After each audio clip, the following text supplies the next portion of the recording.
نحمده ونستعينه ونستغفره ونعوذ بالله من شرور أنفسنا ومن سيئات أعمالنا من يهده الله فلا مضل له ومن يضلل فلا هادي له وأشهد أن لا إله إلا الله وحده لا شريك له وأشهد أن محمدا عبده ورسوله يا أيها الذين آمنوا اتقوا الله حق تقاته ولا تموتن إلا وأنتم مسلمون يا أيها الناس اتقوا ربكم الذي خلقكم من نفس واحدة وخلق منها زوجها وبث منهما رجالا كثيرا ونساء واتقوا الله الذي تساءلون به والأرحام إن الله كان عليكم رقيبا يا أيها الذين آمنوا اتقوا الله وقولوا قولا سديدا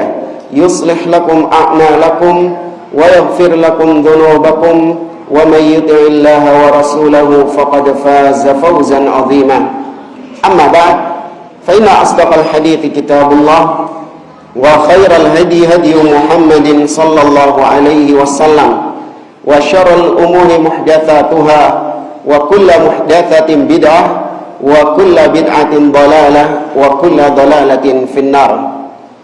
Ma'asyiral muslimin, ikhwani fillah rahimani wa rahimakumullah.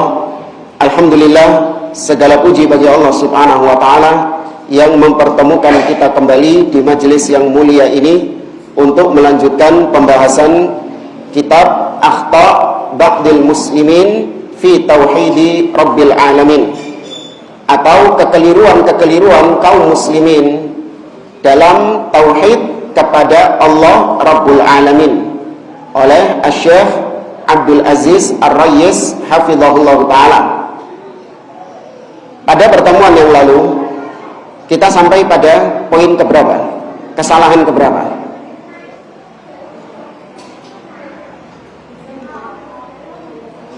Ada yang nyatat kemarin? Kalau di catatan Ana, bukan di catatan Ana sih sebenarnya, tapi terakhir membuka kitab ini kok ada di poin yang ke-9. Kekeliruan yang ke-9 yaitu al-ghulu fil kubur. Berlebih-lebihan, ekstrim kepada kuburan-kuburan orang-orang soleh, atau mengkeramatkan kuburan.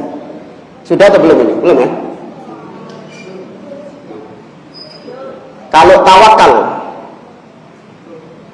riya sudah riya ya? Ya, tawakal. Nah, berarti tawakal.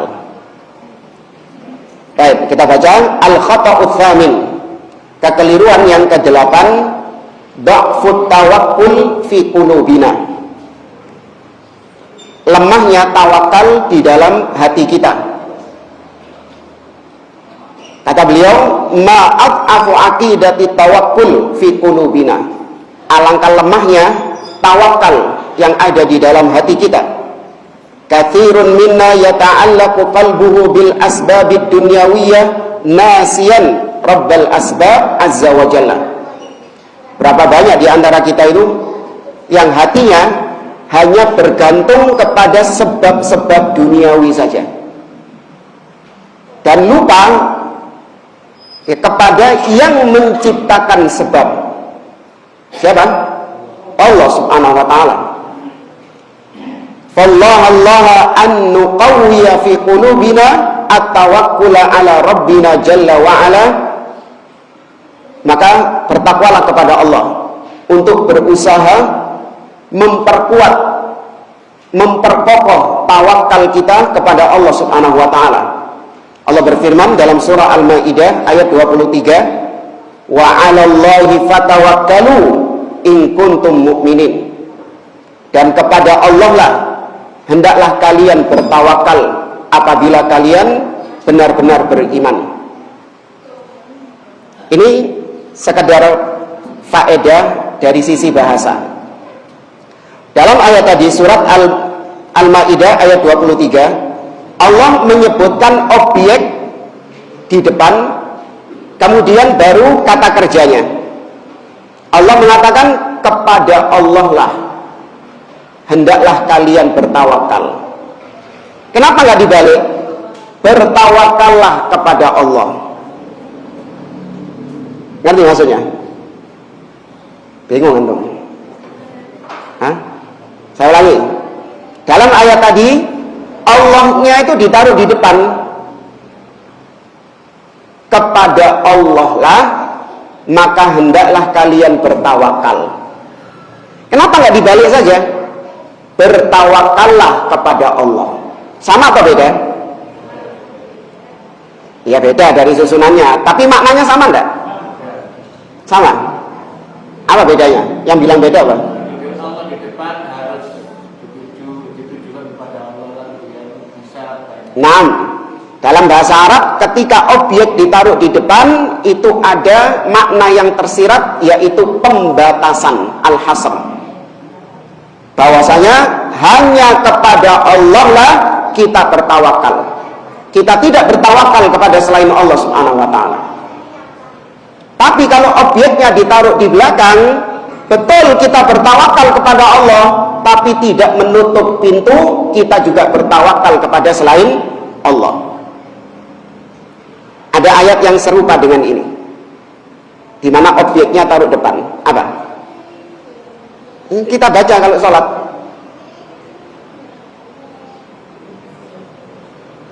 Bukan. Iyyaka na'budu wa iyyaka nasta'in. Kepadamulah kami menyembah. Tuh kan? Kenapa enggak mengatakan na'buduka, kami menyembah kepadamu? Kok kepadamu itu didekek ngarep? Ngerti ya maksudnya ya? Sama seperti tadi. Kepadamulah kami menyembah, kami beribadah. Sama seperti tadi, ini ada hasr, pembatasan. Hanya kepadamu ya Allah kami beribadah. Kalau objeknya taruh di belakang, na'buduka, kami beribadah kepadamu, betul kita beribadah kepada Allah, tapi itu tidak menutup pintu kita juga beribadah kepada selain Allah Subhanahu wa taala.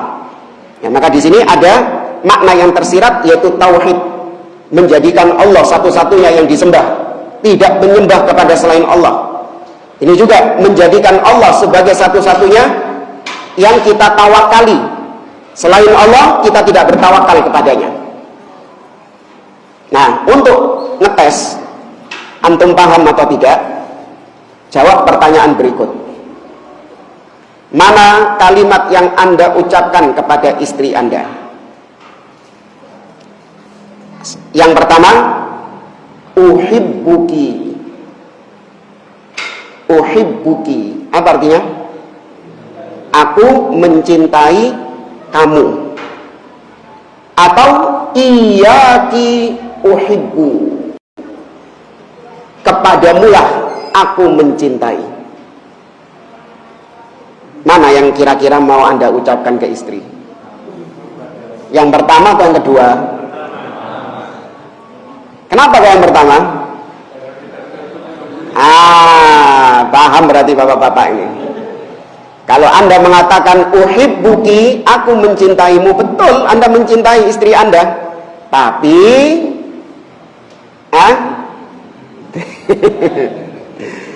nggak melok-melok ya. Baik, tapi tidak menutup kemungkinan Anda juga mencintai yang lain. Tapi kalau Anda mengatakan kepada istri iyyaki uhibbu, kepadamulah aku mencintai, berarti itu membatasi, hanya kepadamu aku mencintai, aku tidak mencintai wanita-wanita yang lain. Berarti ojo rabi maneh ya. Kalau yang pertama hati-hati, makanya ibu hati-hati juga kalau digombali sama suaminya bilang kayak gitu. Itu tidak menutup pintu dia mencintai yang lain. Berarti paham ya? Yang paham yang mana ini? Yang mencintai atau yang tadi Allah? Jangan paham yang kedua tok lo ya. Itu cuma contoh saja itu.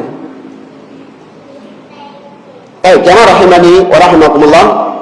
Kemudian waqala, Allah berfirman dalam surat At-Talaq ayat yang ketiga, wa may yatawakkal 'alallah fahuwa hasbuh. Barang siapa yang bertawakal kepada Allah, maka itu sudah mencukupinya. Ya, artinya dia sudah cukup hanya bertawakal kepada Allah Subhanahu wa taala. Lakin iyyaka an tafham anna minat tawakkul at-tawakkula wa huwa tarkul asbab wa innama kun wasatan taf'alil asbabal jaizati syar'an wa yata'allaq qalbuka bi rabbil asbabi subhanahu wa ta'ala. Namun ketahui, namanya tawakal itu bukan berarti menyandarkan kepada Allah dan meninggalkan usaha. Ini keliru. Ya, tawakal adalah pertengahan, yaitu kita melakukan upaya-upaya, sebab-sebab yang dibolehkan dalam syariat, kemudian baru nanti hasilnya kita gantungkan kepada Allah. Hasilnya hati kita bergantung kepada Allah Subhanahu wa ta'ala. Ini pertengahan antara dua kubu yang berlebih-lebihan. Kubu yang pertama berlebih-lebihan dalam menyikapi upaya sebab, di mana dia meyakini bahwa keberhasilan itu karena sebab, karena usaha. Loh, bukan Allah, bukan.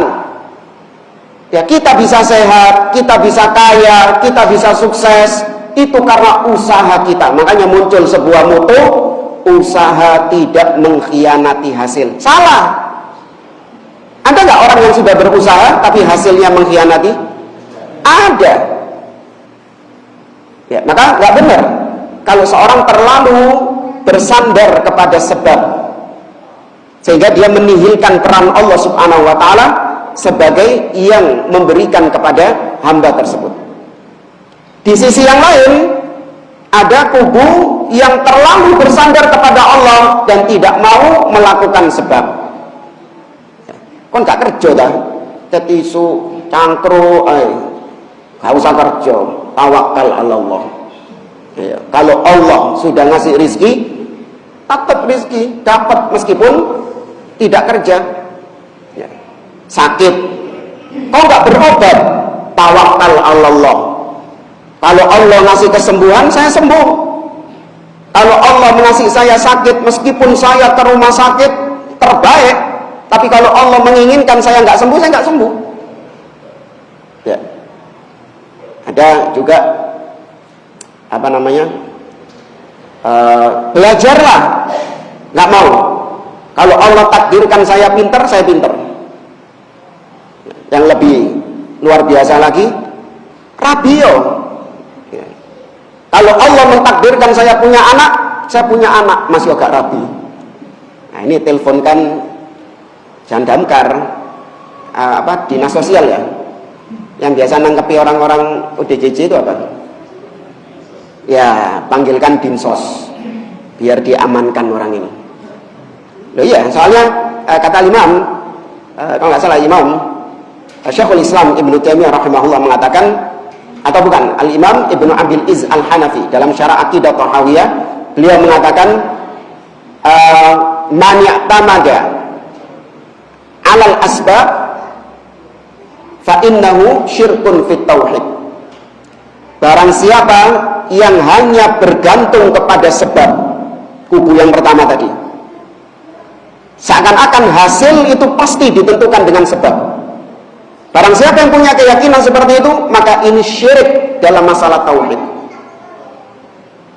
Ya, bagaimana gak dikatakan syirik? Dia menihilkan peran Allah Subhanahu wa ta'ala sebagai yang memberinya rizki,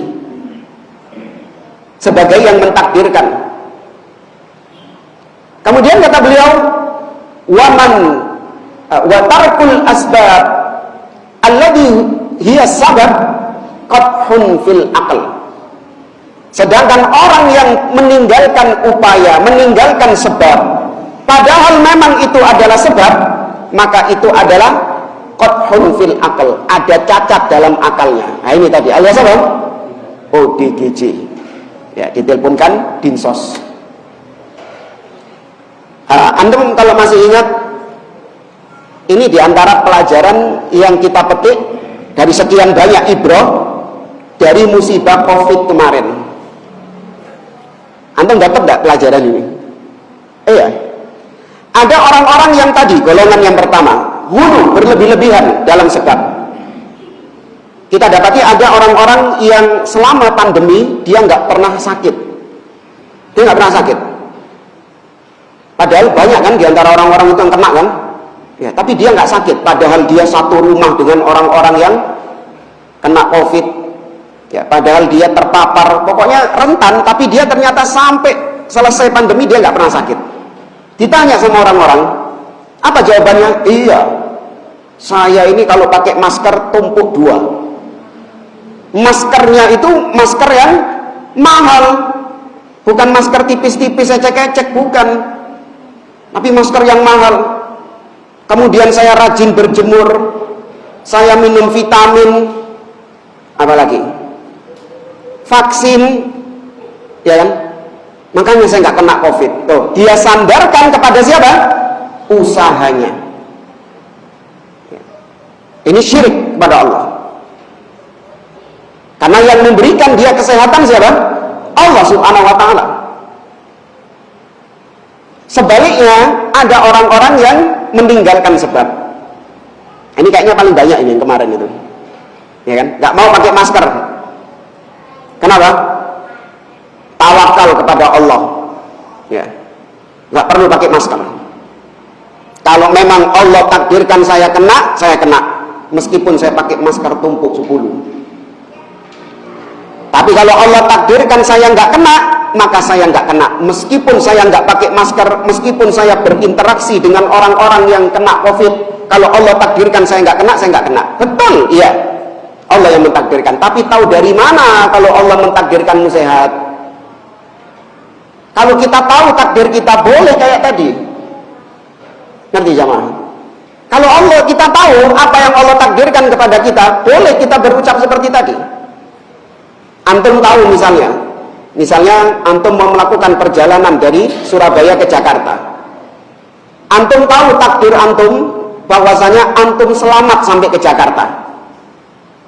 Maka ya sudah, antum melakukan perjalanan mau melanggar lalu lintas nggak pakai helm, ya kan, lampu mati, lawan arus, wani gak? Antum tahu kalau antum sudah dipastikan selamat di Lauhul Mahfuz. Iya, sudah biasa wis. Antum sudah tahu takdirnya. Tapi ada nggak orang kayak gitu? Nggak ada yang tahu takdir. Qul la ya'lamu man fis samawati wal ardil ghaiba illallah. Tidak ada yang tahu ilmu gaib, baik makhluk yang di langit ataupun yang di bumi, kecuali Allah saja yang tahu. Nah, karena kita nggak tahu takdir yang Allah takdirkan kepada kita, maka kita melakukan apa? Usaha, upaya. Ya. Nanti hasilnya bagaimana? Ya sudah, serahkan kepada Allah Subhanahu wa ta'ala. Ini yang namanya tawakal. Jadi kita pertengahan antara dua kubu tadi.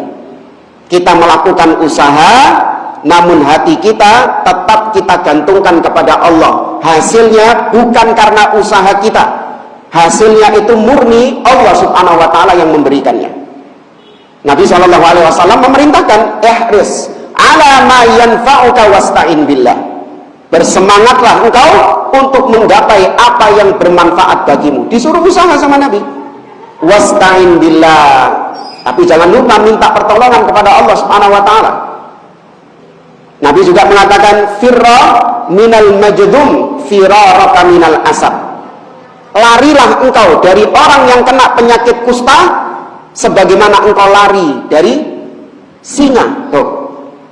Nabi memerintahkan kita untuk berupaya dengan kita menghindar dari orang-orang yang punya penyakit menular. Jangan seperti pemikiran orang tadi, gak apa-apa. Ya, sama pasien COVID, sama pasien apa yang menular gak apa-apa. Ya, tawakal kepada Allah Subhanahu wa ta'ala. Naik motor gak pakai helm.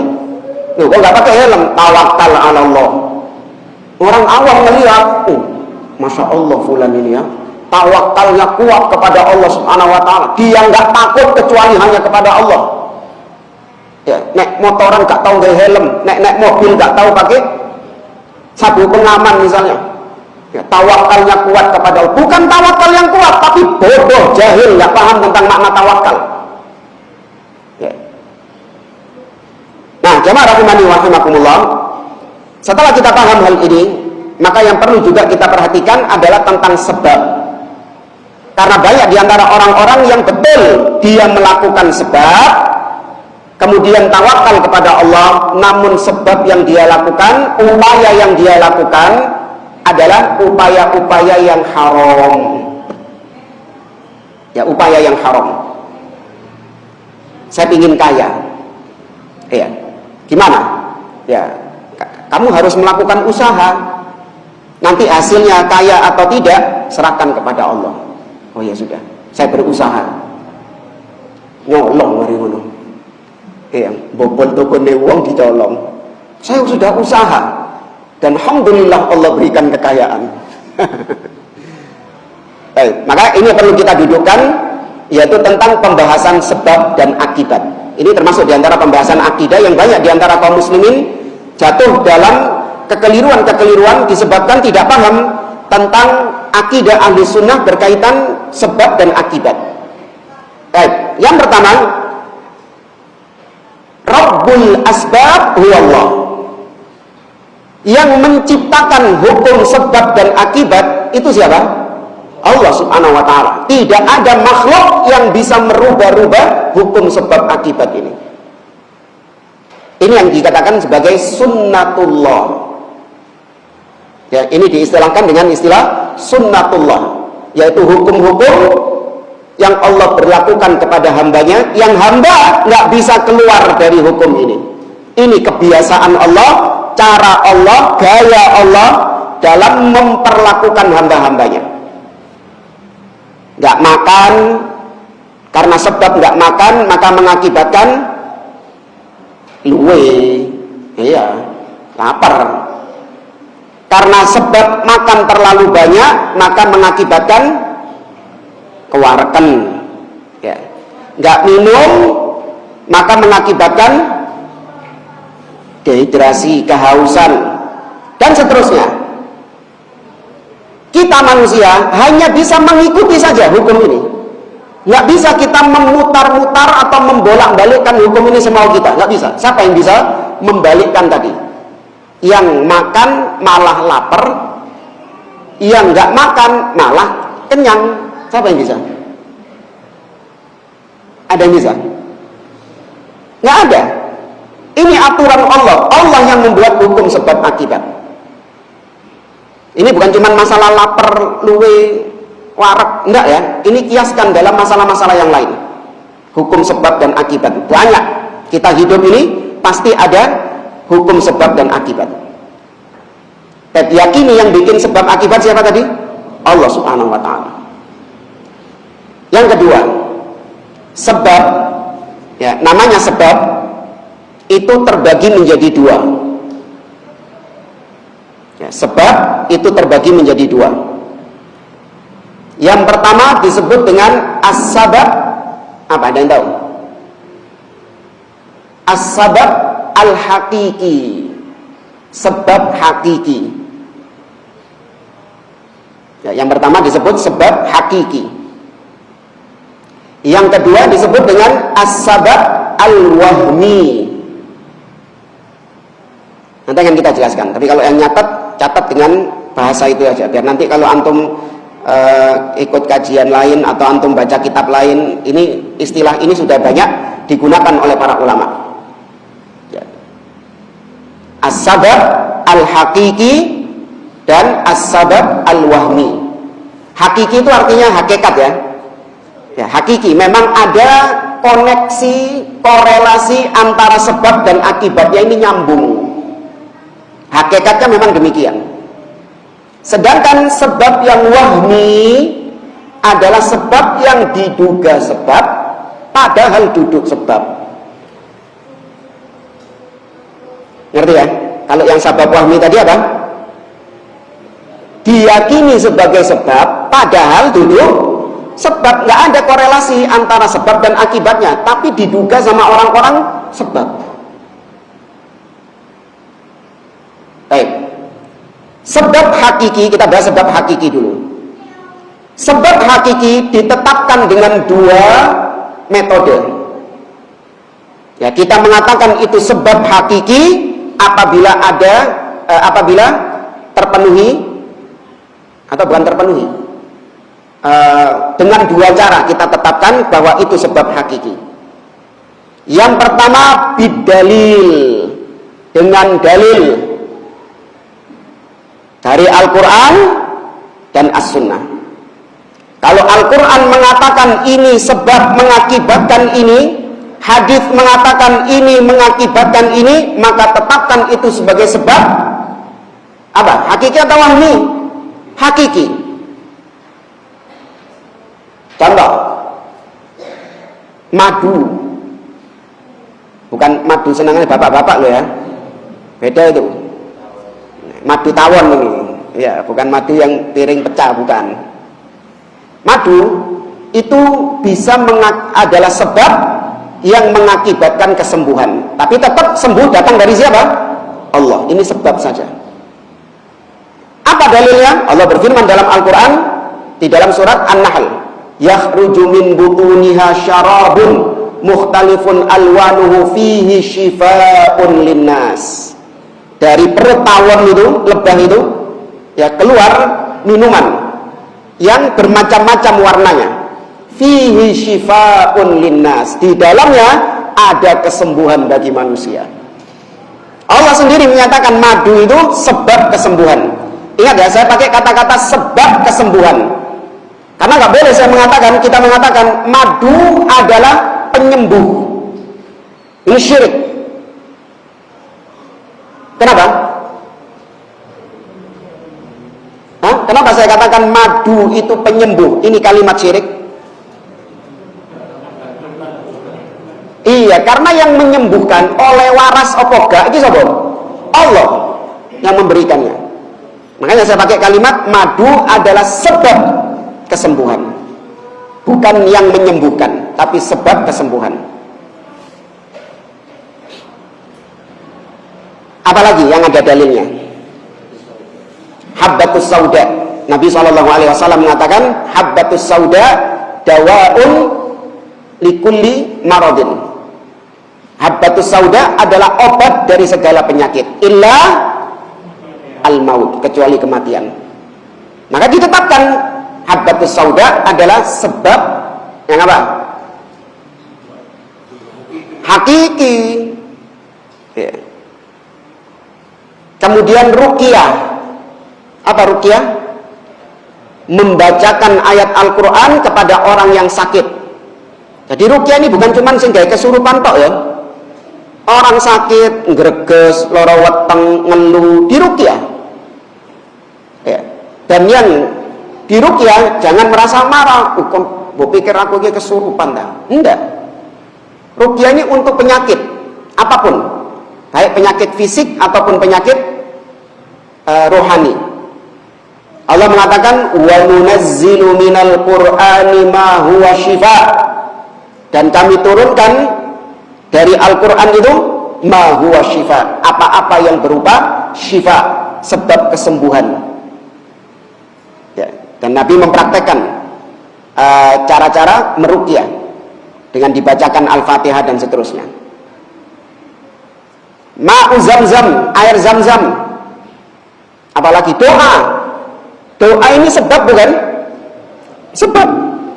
Ya, doa ini sebab. Semuanya itu ditetapkan dengan dalil. Kalau dalil sudah mengatakan itu sebab, maka kita yakini itu sebab. Nggak pakai riset, nggak pakai penelitian di lab, nggak perlu. Karena yang ngomong langsung siapa? Rabbul Asbab, pemilik, pencipta, singgawi sebab akibat. Langsung yang mengatakan Allah. Nggak perlu kita riset, si Ustaz. Saya riset dulu, saya adakan penelitian dulu. Ruqyah ini bagaimana dampaknya kepada pasien? Dari mana pasien itu bisa mendapatkan sebab kesembuhan hanya gara-gara bacaan Quran yang dibaca? Apakah getaran-getaran yang ditimbulkan dari bacaan Quran itu bisa membuat penyakitnya kemudian pergi? Nah, saya mau riset dulu. Oh, berarti kau nggak percaya? Nggak boleh. Kalau Allah sudah mengatakan, berarti langsung apa? Ditetapkan. Nah, termasuk juga hadis Nabi SAW, ya, kisah yang diriwayatkan oleh Imam Muslim. Sebentar. Yaitu ada sekelompok musafir yang datang ke kota Madinah mengeluhkan tentang cuaca yang ekstrim di kota Madinah yang akhirnya mereka jatuh sakit. Ya, maka kemudian fawaja'al batan an yalhaqu ibilas sadaqah fasharibu min abwaliha wa albaniha, maka Nabi pun memerintahkan untuk meminum apa? Kencing unta dan susu unta. Maka ditetapkan tidak? Ditetapkan. Nah, usah ragu. Urusan kolu apa gak itu urusan kedua. Ngerti ya? Ya, urusan kolu apa gak kolu itu apa sih? Selera, ya. Ya, selera atau tidak itu urusan kedua. Tapi yang penting kita meyakini bahwa itu adalah sebab yang hakiki. Karena Nabi SAW yang mengucapkannya, dan Nabi tidak berbicara dari hawa nafsunya. Tapi itu dari siapa? Dari Allah Subhanahu wa taala. Anu Ustaz, gak kolu aku Ustaz. Ya. Ya sudah, gak masalah. Mungkin kau mau mengambil pengobatan yang lain, gak masalah. Boleh. Tapi jangan kemudian engkau mencaci, jangan kemudian engkau mengingkari hal tersebut. Apalagi dengan kalimat-kalimat yang istihza. Nabi kok ngajari kempro, ya kan? Ada kalimat-kalimat demikian, ini nggak layak. Nek kon gak kolu, ya wis gak apa-apa jadi ombe. Ngerti sama ya? Ya. Ada orang-orang yang bekam misalnya hijamah. Hijamah ini sebab yang hakiki enggak? Sebab yang hakiki. Tapi ada orang-orang yang nggak mau hijamah bukan karena mengingkari, tapi karena apa? Takut. Ya takut darah, takut. Ya tahu ya, ada nggak orang-orang kayak gitu? Ada, tapi dia nggak mengingkari. Dia lebih memilih pengobatan yang lain untuk mengeluarkan darah-darah kotor itu. Ada cara-cara yang lain dia tempuh. Boleh. Bukan berarti dia benci sama caranya Nabi, enggak. Ya. Ngerti ya maksudnya ya? Ya. Sama pengalaman kita pernah pernah ke Mekah itu. Kemudian sama jamaah kita diajak tur keliling kota Mekah. Kemudian mampir ke peternakan unta. Nah, di situ orangnya beber meja gini, kemudian ada botol-botol. Ya, ada botol susu dan botol kencing. Iya, kencingnya unta itu dijual, nggak tahu 5 rial apa 10 rial gitu, lupa. Ya. Saya nggak beli. Kenapa? Bukan karena nggak kolu. Sebenarnya pengen nyoba juga. Cuman yang pertama, saya sedang tidak dalam kondisi sakit. Paham ya? Saya tidak dalam kondisi sakit. Ngapain saya minum seperti itu? Kemudian yang kedua, saya kok curiga ini kencingnya orangnya gitu loh. Iya, hanya jadi ragu-ragu gitu kan. Apalagi kalau di kota Mekah itu nggak semuanya jujur gitu loh.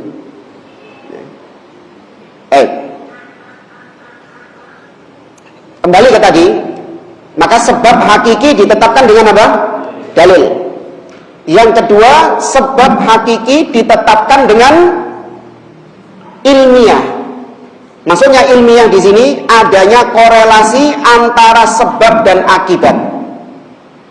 Adanya hubungan langsung antara sebab dan akibat.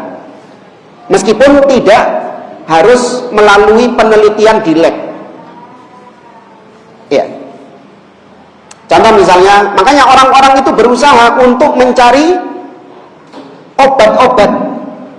Ya, berusaha untuk mencari obat-obat. Antum pernah kepikiran nggak orang-orang dulu kok bisa nemu herbal-herbal itu gimana? Ya. Mereka berusaha, ono tanduran opo dipetik, dipangan, ya, atau diseduh. Kemudian mereka mendapati hasil, ternyata bereaksi. Padahal belum diteliti di lab apakah memang betul daun itu bisa menurunkan demam. Belum pernah diteliti di lab. Ya. Apakah boleh melakukan cara seperti ini? Boleh. Karena kaitannya langsung, yaitu daunnya diminum, kemudian nanti diserap sama lambung, ya, atau misalnya dioles di tempat luka, kan langsung gitu loh. Ya kan? Langsung. Sedangkan nanti kalau kita belajar yang wahmi, itu korelasinya nggak langsung. Ya. Ada orang sakit, ya, kemudian dia mengambil secari kertas. Ya, kemudian secari kertasnya ini ditulis apa, kemudian dimandikan apa, terus digulung-gulung pakai kalung supaya sakitnya hilang. Loh, ada korelasi langsung nggak ke penyakitnya? Nggak ada, nggak nyambung. Ini yang sebab wahmi, tapi nanti kita pelajari. Maka boleh seseorang dia menggunakan cara-cara meskipun tidak ada dalilnya, selama itu korelasinya langsung antara sebab dan akibat, maka boleh. Panadol, ada nggak dalilnya? Nggak ada dalilnya. Oskadon, Bodrek, ada dalilnya? Nah, boleh nggak kita minum? Boleh. Ya. Tapi kalau misalnya jimat dari Pak Kiai, Anda lagi pusing, sakit, kemudian dikasih jimat sama Pak Kiai, boleh nggak? Kan sama-sama nggak ada dalilnya. Panadol nggak ada dalilnya, jimat juga nggak ada dalilnya. Nah, ini ada pengalaman. Dulu waktu COVID itu, ada kawan kita cerita bahwa satu kantor tempatnya kerja itu positif COVID semuanya. Akhirnya mereka dikarantina, kan dulu zaman di karantina itu. Selama beberapa hari, kawan saya ini kondisinya semakin memburuk, nafasnya semakin sesak, ya kan gitu gejalanya itu, nafasnya semakin sesak. Nah, ada teman sekantornya dia, sebaliknya semakin hari semakin membaik, semakin sehat. Sampai akhirnya berapa hari sekali kan di ini ya, swab. Nah, temannya itu sudah negatif, sembuh, dinyatakan sehat. Akhirnya dia boleh pulang. Sedangkan kawan kita ini semakin memburuk, bahkan di swab masih positif. Hanya dia tanya sama temen yang sembuh itu, kau bisa sembuh itu apa caranya, gimana, kiat-kiatnya apa? Ya nggak ada kiat-kiat khusus, hanya saja saya kemarin dikasih gelang sama guru saya. Iya, saya kemarin dikasih gelang sama guru saya, dan saya pakai. Dari beberapa orang-orang yang dikasih gelang, semuanya sembuh. Ya, semuanya sembuh semua. Nah, sekarang kau mau nggak? Kalau mau, tak antarkan nanti ke sana, ke tempatmu. Pakaian nggak apa-apa wis. Ngono sik takon niku kancaku iku. Ki apa hukumnya? Ngono. Wis ngaji loh padahal. Sudah ngaji saya tanya, ya apa hukumnya? Boleh tak? Kan darurat ndasmu. Iya kan? Darurat dalam masalah maksiat, dalam masalah syirik ada darurat? Nggak ada darurat dalam masalah syirik. Ya, lebih baik kita sakit fisiknya daripada sakit tauhidnya. Ya, maka tetap katakan tolak. Nah, di sini ada sebagian orang yang tertipu dengan hasil. Tapi kan berhasil. Yang penting kan waras. Sedangkan ini yang pakai obat-obatan medis yang sebab hakiki, tambah gak waras-waras. Yang mending hasilnya saja. Kita lihat yang berhasil ternyata yang pakai jimat. Ini orang-orang itu suka tertipu dengan hasilnya, bukan melihat prosesnya. Padahal hasil nggak mesti menunjukkan prosesnya benar. Tadi maling tadi, dia ingin kaya dengan cara maling, berhasil nggak kaya? Berhasil. Apakah benar caranya? Tetap kita katakan salah, meskipun dia berhasil. Jadi jangan tertipu dengan keberhasilan. Itu justru ujian memang buat kita. Orang yang nggak percaya dengan jimat-jimat seperti tadi, ketika ada fenomena seperti itu, diuji tauhidnya. Ayo kon, saya percaya gak kon ambil tauhid ini? Ya kan? Saya tawakal gak kau kepada Allah? Atau kau sudah mulai berpaling pakai cara-cara syirik seperti itu? Dan itu juga sebagai istidraj. Apa istidraj? hukuman dari Allah kepada orang yang percaya syirik. Orang yang memang dasarnya sudah percaya sama kelemi-kelemi gitu. Ketika jimatnya ini sukses, bikin orang kaya, bikin orang sembuh dari penyakitnya, semakin apa dia? Semakin tambah yakin. Oh, Anda ini gak percaya kok. Ance ini top ini jimatku itu. Tambah percaya, itu namanya istidroj. Sama Allah dibikin semakin yakin dia. Bagi kita yang gak percaya, itu adalah apa? Ujian dari Allah. Kita tetap tegar di atas tauhid, atau justru kita percaya dengan jimat-jimat itu. Ada orang yang dia menjaga kesehatan, dia rajin olahraga, kemudian tidur teratur, makanan dijaga, nggak mau makan yang manis-manis, gula-gula, terus minyak-minyak, nggak gelem deh, nggak ngerokok, 4 sehat 5 sempurna, hidupnya teratur. Nah, orang kedua itu nggak menjaga kesehatan, ngerokok, suka begadang malam, ya kan, tidur kurang teratur, nggak teratur, makan nggak dijaga sama dia, sembarang kalir dipangan. Tapi ternyata yang menjaga kesehatan ini ketika check up di rumah sakit, kolesterol, asam urat, diabetes, hipertensi, ya kan, lambung, mungkin nggak? Bisa, iya, bisa juga. Sebaliknya orang yang tadi hidupnya nggak sehat, ketika check up di rumah sakit tidak ada penyakit sama sekali. Bisa nggak?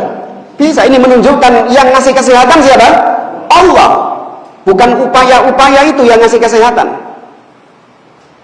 Nah, fenomena ini membuat sebagian orang tersilaukan, tertipu. Nek ngono niru fulan ae. Iya, nek ngono niru fulan ae. Rokokan, ya kan? Mangan sembarang kalir. Wis tawakal kepada Allah. Gitu. Tertipu. Fulan ae waras kok. Iki sing olahraga, sing menjaga mangan ketat, iki malah loro-loroan. Tertipu dengan fenomena seperti ini? Enggak. Kita tetap melihat kepada apa? Proses atau hasil? Proses. Jangan tertipu dengan hasil. Ya, jangan tertipu dengan hasil.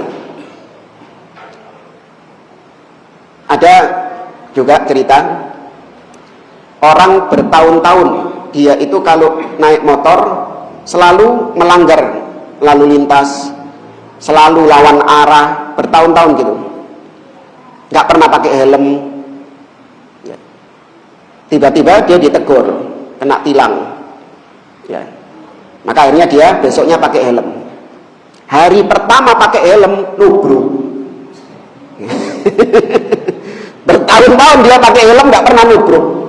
Hari pertama dia pakai helm langsung nubruk dia. Nah, ini membuat orang apa? Tertipu. Dia menyandarkan bahwasanya selama ini saya nggak pakai helm itu yang benar.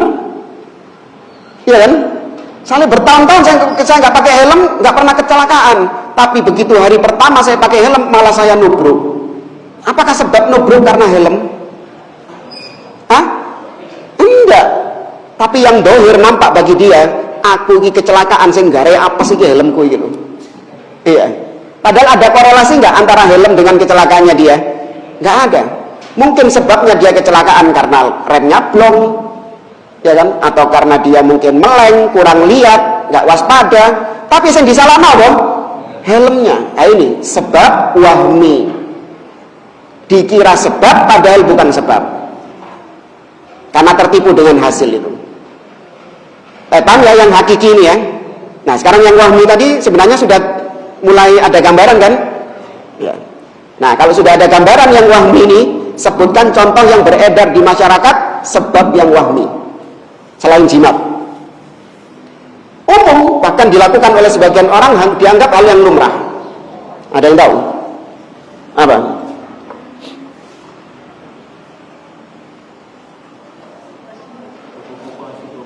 Apa? Kupu-kupu masuk rumah dikira ada tamu. Ya. Apa lagi? Nah, kedutan. Oh iya, ono sing ngrasani. Iya, ada yang ngerasani. Saya lagi jualan ini. Ini ada apa? Minum. Ya. Monggo. Ini berapa, Pak? Ini ya 5.000. Oh ya, Pak. Ini, Pak, uangnya, Pak. Oh ya. Apa yang dilakukan? Laris. Dia meyakini bahwa gerakan menebas-nebaskan uang ini itu sebab larisnya dagangan. Iya enggak? Keyakinannya kan gitu kan? Ya, dengan dia menebas-nebaskan uang itu adalah sebab larisnya dagangan. Nah, kembalikan kepada kaidah tadi, apakah ada dalil yang menunjukkan bahwasanya gerakan ini adalah melariskan dagangan? Tidak ada. Kemudian yang kedua, adakah korelasi antara mengebas-gebaskan uang dengan datangnya pelanggan? Apa korelasi ilmiahnya? Justru malah menjauhkan pelanggan. Apa mana panganan sing didol? Iya, saya jadi nggak jadi beli waktu itu. Ada orang jualan kue, kemudian orang yang bayar pakai uang 5.000-an yang sudah kucel. Ya, diterima uangnya langsung dipukul-pukulkan di kuenya itu. Laris. Buka situ tuku aku, kempro. Iya. Loh, terus gimana? Pakai cara-cara yang ada hubungan korelasi antara sebab dan akibat. Gimana cara supaya mendatangkan pelanggan yang ada kaitan sebab dan akibatnya? Ya, pasang promo. Ya, beli 1 dapat 1. Ya lawas. Beli 1 dapat 1. Apa lagi? Pasang iklan. Tapi iklannya yang benar, jangan iklan-iklan yang cewek-cewek juga. Ya. Apalagi? Apa orang-orang biasanya ini? Brosur, ya brosur, bagi-bagikan brosur. Tapi ya jangan juga mencelakakan diri, nang pinggir dalan, ya, bagi-bagi brosur, ditabrak ambil uang, nggak benar juga.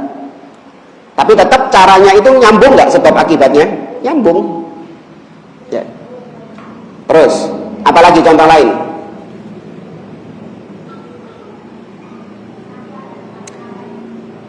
Ada orang baru beli motor di dealer, ya, PCX baru turun dari dealer. Hal pertama yang dia lakukan apa? Dimandikan. Iya. Pakai kembang. Apa tujuannya? Bukan untuk menghilangkan kotoran. Saya anyar kok. Saya anyar ini. Iya, kalau sudah dipakai berapa bulan kemudian akeh bletoke, ya baru diumbah. Tapi ini masih kinyis-kinyis, dicuci, dimandikan. Jadi ada niat lain memandikannya itu. Apa? Supaya terhindar dari bencana, supaya tidak kecelakaan. Dan baik, ada kaitan nggak antara dimandikan kembang dengan kecelakaan? Nggak ada kaitannya. Apa emang air dari kembang-kembang itu kemudian bisa membuat shield, bisa membuat perisai, sehingga kalau kecelakaan jadi nggak rusak motornya? Nggak ada. Air biasa. Mau pakai air zam-zam sekalipun juga nggak sama saja. Nggak ada korelasi antara sebab dan akibatnya. Nah ini nggak boleh. Ya, berarti kita membuat sebab akibat dari diri kita. Kita ngarang-ngarang sebab akibat sendiri. Nah, ini bentuk kesyirikan kepada Allah. Karena tadi sudah kita jelaskan di awal, yang bikin sebab akibat cuma siapa? Allah. Antum saya ini. Kak, aku ya iso kok nggak sebab akibat. Aku ya iso ngarang-ngarang sebab akibat ini. Ini nggak benar. Paham jamaah ya? Nah, ini banyak. Biasanya eling banyak peristiwa-peristiwa gini kok. Apalagi ya?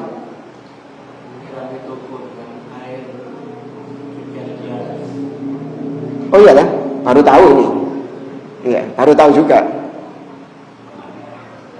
Atau ini keyakinan di bulan Suro, ya enggak? Menikah di bulan Suro, nanti rumah tangganya tidak tentram, gegeran terus. Apa hubungannya? Ya, apa hubungannya? Nggak ada hubungannya. Ada nggak kaitan sebab akibatnya? Nggak ada kaitan sebab akibat. Kalau menikah di bulan Suro, berarti nanti rumah tangganya nggak baik-baik. Yang laki harus apa? Wage pon, wetonnya apa? Nah, nggak boleh menikah dengan perempuan yang iya segitu-gitulah. Apa hubungannya? Nggak ada sebab, kaitan sebab dan akibatnya. Kecuali kalau misalnya laki-laki yang masih muda, dia ingin untuk mendapatkan keturunan, menikah dengan wanita yang sudah menopause, umur 60-70 tahun. Kemudian dikasih tahu sama orang, kok kalau menikah dengan fulan, kok nggak bisa punya anak nanti. Kenapa? Karena fulan sudah menopause, sudah lanjut usia. Kok kalau menikah dengan fulan nggak akan bisa punya keturunan, sedangkan kau ingin untuk memiliki keturunan. Ini benar nggak? Nyambung nggak sebab akibatnya? Nyambung. Tapi kalau kau jangan menikah dengan fulan, kamu jangan menikah dengan fulana. Kenapa fulana? Soalnya dia iku wetone iki. Opo karepe? Apa hubungannya terus kalau wetonnya ini, wetonnya itu? Nggak ada kaitan sebab dan akibat. Masih yo pegat temenan jamaah. Sing rabi dek bulan Suro ini. Beneran dia ini rumah tangganya nggak akur. Berakhir dengan perceraian. Apakah kemudian kita jadikan itu alasan bahwa benar menikah di bulan Suro itu sial? Nah, tadi kaidahnya, jangan tertipu dengan apa? Hasil. Jangan tertipu dengan hasil. Ya, yang kita lihat adalah proses, bukan hasil. Tapi ini yang berkaitan dengan tawakal, maka seorang muslim hendaklah dia selalu bertawakal kepada Allah, namun tetap dia berusaha. Di sini beliau mengatakan berapa banyak di antara para bapak-bapak berkata dalam hatinya, laisat indana wadhifah. Aduh, saya sekarang nggak punya kerjaan. Hal sa'ajidu wadhifatan idza takharrajtu aula. Atau kan bukan bapak-bapak ini, tapi tulab. Mungkin orang yang kuliah, anak kuliah, dia mengatakan, wah sekarang cari kerja susah. Kalau saya nanti sudah lulus kuliah, apakah mungkin saya akan mendapatkan pekerjaan? Apakah bisa saya untuk mendapatkan rizki? Naudzubillah. Kemana tawakalmu kepada Allah Subhanahu Wa Taala? Ya, sampai segitunya suudzon kepada Allah Subhanahu Wa Taala. Sudah jalankan usaha, kata beliau. Demikian juga para orang tua. Ya, dia mengatakan, wah saya kerjaan saya gajinya di bawah UMR. Ya, nanti kalau saya menikah, makan apa anak saya, makan apa istri saya? Akhirnya gak gelem rapi, nggak mau menikah dia. Ya, maka usaha Allah Subhanahu Wa Taala yang akan menyempurnakannya. Kalau kau mendapatkan sesuatu yang berbeda dengan harapanmu, yakini itu yang terbaik. Allah yang Maha mengetahui hikmahnya. Tahu ya? Jadi kita ini sudah berusaha, tapi ternyata yang kita dapatkan tidak sesuai dengan harapan kita, atau bahkan yang kita dapatkan bertentangan dengan yang kita harapkan. Kayak tadi orang yang pingin sehat, nge-gym, ya, minum susu, vitamin, habatus sauda, sembarang kalir. Cita-citanya biar apa? Sehat. Tapi ternyata yang dia dapatkan malah apa? Sakit. Maka ketika itu yakini, sakit itu memang yang terbaik bagi dia. Ada hikmah di balik sakit itu. Ya, dan Allah yang Maha mengetahui hikmahnya. Meskipun kita nggak tahu hikmahnya, yakini Allah mengetahui atau Allah memiliki hikmah di balik itu. Ya, jangan terus kecewa. Wah, percuma aku. Ternyata Allah mengecewakan aku.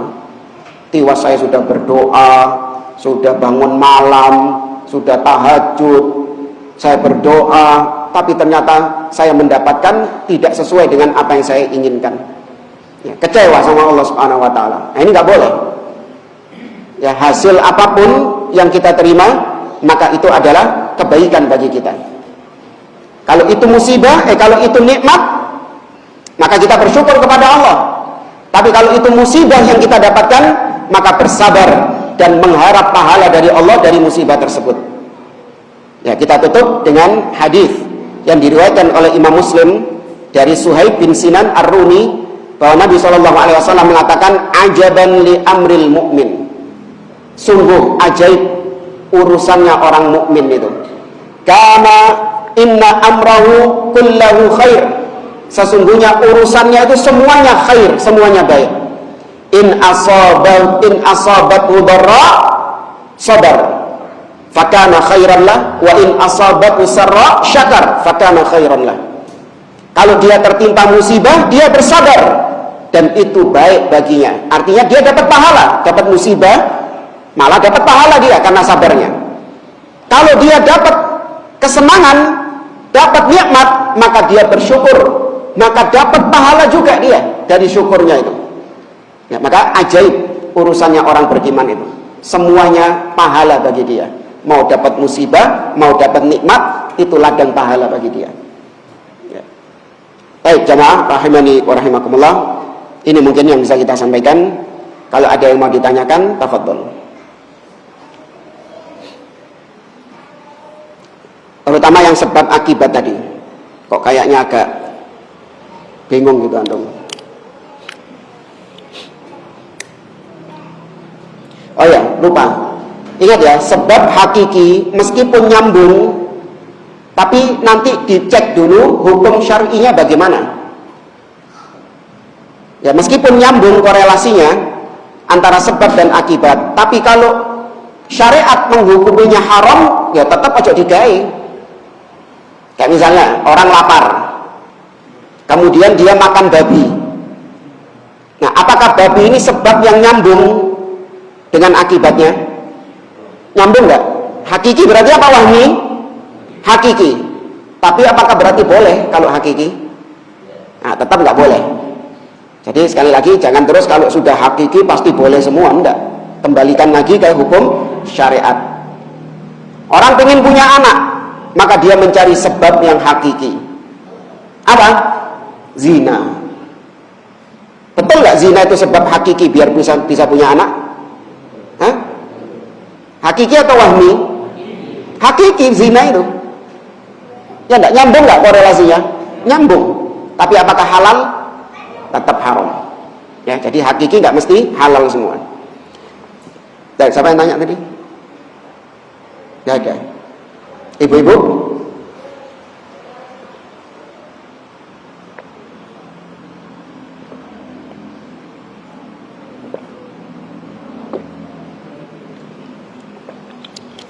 Baik, kalau nggak ada, kita akhiri majelis kita. Subhanakallahumma wa bihamdik, asyhadu an la ilaha illa anta, astaghfiruka wa atubu ilaik. Assalamualaikum warahmatullahi wabarakatuh.